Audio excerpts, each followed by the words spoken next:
जय सद्गुरुदेव जय पच्छरणम। मेरे सद्गुरु की वाणी अखिल भारतीय संत मत सत्संग पंजीकृत दिल्ली। सदृशम चेष्टते स्वस्याह प्रकृतेर ज्ञानवानपि प्रकृतिम यान्ति भूतानि निग्रह किम करिष्यति। सभी प्राणी प्रकृति को प्राप्त होते हैं, अर्थात अपने स्वभाव के परवश हुए कर्म करते हैं। ज्ञानवान भी अपनी प्रकृति के अनुसार चेष्टा करता है, फिर इसमें किसी का हठ क्या करेगा। जिस प्रकार समस्त नदियों का जल जो स्वाभाविक ही समुद्र की ओर बह रहा है, उसके प्रवाह को हठपूर्वक रोका नहीं जा सकता, उसी प्रकार समस्त प्राणी अपनी अपनी प्रकृति, जन्म जन्मांतर में किए हुए कर्मों के संस्कार जो स्वभाव के रूप में प्रकट होते हैं, के अधीन होकर प्रकृति के प्रवाह में पड़े हुए प्रकृति की ओर जा रहे हैं। इसलिए कोई भी मनुष्य हठपूर्वक सर्वथा कर्मों का त्याग नहीं कर सकता। हाँ, जिस तरह नदी के प्रवाह को एक ओर से दूसरी ओर घुमा दिया जा सकता है, उसी प्रकार मनुष्य अपने उद्देश्य का परिवर्तन करके उस प्रवाह की चाल को बदल सकता है, यानी राग द्वेष का त्याग करके उन कर्मों को परमात्मा की प्राप्ति में सहायक बना सकता है। अभिप्राय यह है कि कर्मों को रोकने में मनुष्य स्वतंत्र नहीं है, उसे कर्म तो करने ही पड़ेंगे, परंतु सद्गुणों का आश्रय लेकर अपनी प्रकृति का सुधार करने में सभी स्वतंत्र हैं। ज्यों ज्यों उनकी प्रकृति में सुधार होगा, त्यों त्यों क्रियाएं अपने आप ही विशुद्ध होती चली जाएंगी। अतएव भगवान की शरण होकर अपने स्वभाव का सुधार करना चाहिए, इसी से उत्थान हो सकता है। Even a wise man acts in accordance with his own nature. Beings will follow nature. What can restraint do? Men crawling on the lowest evolutionary ladder, overwhelmed by their own animal passions, find themselves incapable of renouncing them, and are therefore incapacitated to walk the path of action. Only those who have passion for progress, rajoguna, enthusiasm, and activity alone can follow this sacred path and benefit themselves. Om. जय गुरुदेव जय पदशरणम. सर्व प्राणी निसर्गाच्या अधीन आहेत, म्हणजेच ते त्यांच्या स्वभावानुसार कृती करतात. ज्ञानी व्यक्ती देखील त्याच्या स्वभावानुसार वागते. मग यात कोणाचा हट्टीपणा काय करणार?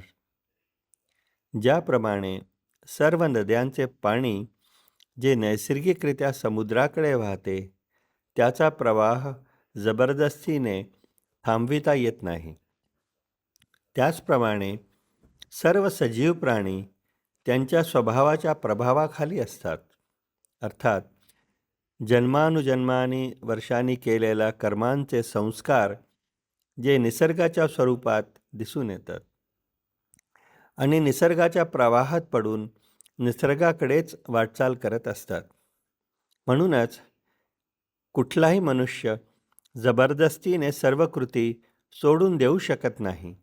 हो, ज्याप्रमाणे नदीचा प्रवाह एका बाजूने दुसऱ्या बाजूला वळवता येतो, त्याचप्रमाणे मनुष्य आपला उद्देश बदलून प्रवाहाची दिशा बदलू शकतो. म्हणजेच आसक्ती आणि द्वेष सोडून देऊन तो त्या कर्मांना देवप्राप्तीसाठी उपयुक्त बनवू शकतो. याचा अर्थ असा आहे की मनुष्य आपली कृती थांबविण्यास स्वतंत्र नाही, त्याला ती करावीच लागतील. परंतु प्रत्येकजण सद्गुणांचा अवलंब करून आपला स्वभाव सुधरविण्यास स्वतंत्र आहे. जसजसे त्यांचे स्वरूप सुधरेल तसतसे त्यांचे कर्म आपोआप शुद्ध होतील. म्हणूनच मनुष्याने देवाचा आश्रय घेतला पाहिजे आणि स्वतःचा स्वभाव सुधारला पाहिजे. केवळ यामुळेच उन्नती होऊ शकते. जय गुरुदेव जय पदशरणम. സദ്ഗുരുവിൻ്റെ സന്ദേശം. എല്ലാ ജീവജാലങ്ങളും പ്രകൃതിക്ക് വിധേയമാണ്. അതായത് അവയുടെ സ്വഭാവത്തിനനുസരിച്ച് പ്രവർത്തികൾ ചെയ്യുന്നു. അറിവുള്ള ഒരാളും തൻ്റെ സ്വഭാവത്തിനനുസരിച്ച് തന്നെ പ്രവർത്തിക്കുന്നു. അങ്ങനെയെങ്കിൽ ഇതിൽ ആരുടെയെങ്കിലും പിടിവാശിക്ക് എന്ത് കാര്യം? സ്വാഭാവികമായി സമുദ്രത്തിലേക്ക് ഒഴുകുന്ന എല്ലാ നദികളിലെയും ജലത്തെ ബലപ്രയോഗത്തിലൂടെ തടയാൻ കഴിയാത്തതുപോലെ എല്ലാ ജീവജാലങ്ങളും അവയുടെ പ്രകൃതിയുടെ സ്വാധീനത്തിൽ, അതായത് ജന്മജന്മാന്തരങ്ങളായി ചെയ്ത പ്രവർത്തികളുടെ സംസ്കാരം ഏതു രൂപത്തിലാണോ പ്രകടമാകുന്നത് അതിനനുസരിച്ച് പ്രകൃതിയുടെ ഒഴുക്കിനൊപ്പം പ്രകൃതിയിലേക്ക് നീങ്ങുന്നു. അതിനാൽ ഒരു മനുഷ്യനും എല്ലാ പ്രവൃത്തികളെയും പിടിവാശിയിലൂടെ ഉപേക്ഷിക്കാൻ കഴിയില്ല.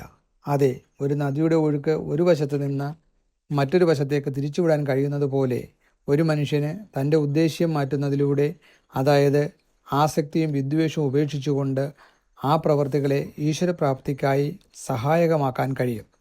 മനുഷ്യന് തൻ്റെ പ്രവൃത്തികൾ നിർത്താൻ സ്വാതന്ത്ര്യമില്ല എന്നാണ് ഇതിൻ്റെ അർത്ഥം. അവൻ അവൻ്റെ കർമ്മങ്ങൾ അനുഷ്ഠിക്കണം. എന്നാൽ എല്ലാവർക്കും സദ്ഗുണങ്ങൾ സ്വീകരിച്ചുകൊണ്ട് തൻ്റെ സ്വഭാവം മെച്ചപ്പെടുത്തുവാൻ സ്വാതന്ത്ര്യമുണ്ട്. അവരവരുടെ സ്വഭാവം മെച്ചപ്പെടുമ്പോൾ അവരുടെ പ്രവൃത്തികൾ യാന്ത്രികമായി ശുദ്ധമാകും. അതുകൊണ്ട് ദൈവത്തിൽ അഭയം പ്രാപിച്ച് സ്വഭാവം മെച്ചപ്പെടുത്തണം. ഇത് ഉയർച്ചയിലേക്ക് നയിച്ചേക്കാം. പരമാത്മാവ് നീ തന്നെ, നിന്റെ ആഗ്രഹം പൂർണ്ണമാകട്ടെ.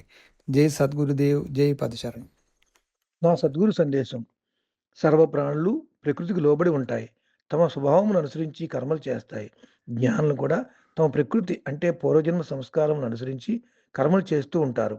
అటువంటిప్పుడు ఎవరి ముండి పట్టుదల, హఠం మాత్రం ఏమి చేయగలదు? సమస్త నదులందరి నీరు తమ స్వభావాన్ని అనుసరించి సముద్రం వైపుగానే ప్రవహిస్తుంది.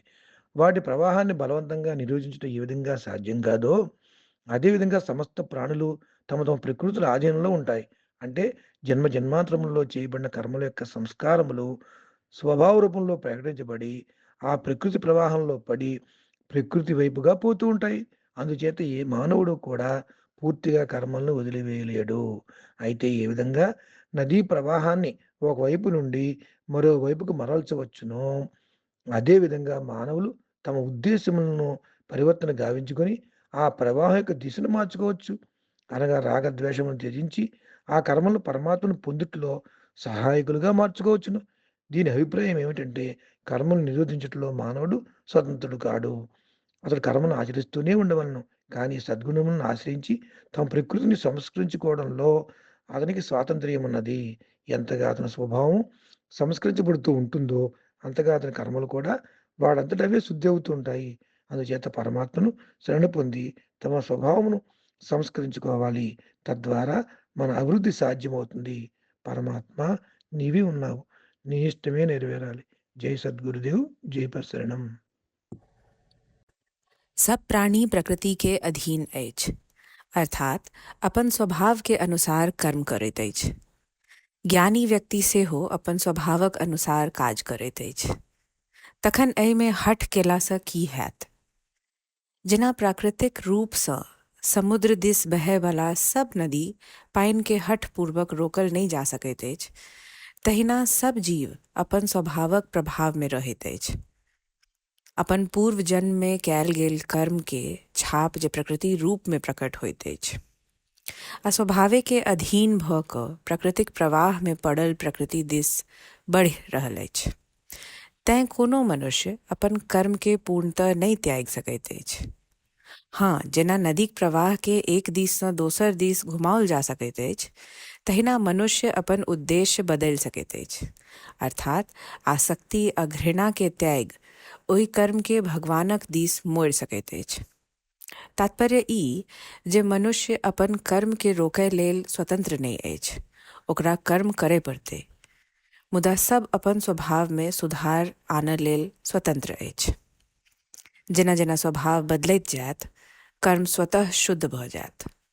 तैं भगवानक शरण में अपन स्वभाव में सुधार करबाक चाही. केवल एहि सँ उत्थान भऽ सकैत अछि. अखिल भारतीय संत मत सत्संग पंजीकृत दिल्ली, मुख्यालय B20 CC colony, Rana Pratap Bagh के सामने, दिल्ली. सत्संग आश्रम संत यश रूप तपोभूमि परिसर, अनंगपुर, जिला फरीदाबाद, हरियाणा।